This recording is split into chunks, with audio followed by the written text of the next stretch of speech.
Kinailangang lumangoy ng ilang residente sa Agusan del Norte para makalikas sa bahang dulot ng bagyong Verbena. At live mula sa Butuan City, may unang balita si Cyril Chavez ng GMA Regional TV. Cyril. Ivan, ilang bayan dito nga sa probinsya ng Agusan del Norte ang nalubog sa tubig baha kahapon sa pananalasa ni bagyong Verbena. Nalubog sa baha ng mga gamit, bahay at mga pananim. Yan ang sitwasyon ng manalasa ang bagyong Verbena sa barangay Bangunay sa lungsod ng Habonga, Agusan del Norte.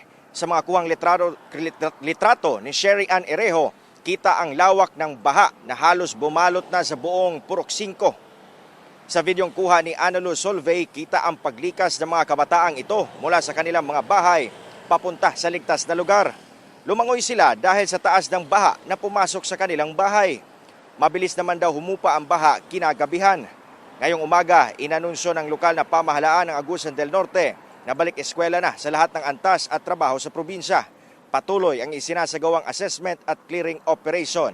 Ivan, narito tayo ngayon sa Butuan City, dito nga sa Agusan del Norte, at sa kabutihang palad ay gumaganda na ang panahon. Di katulad kahapon sa pananalasa ni bagyong Verbena. Ivan.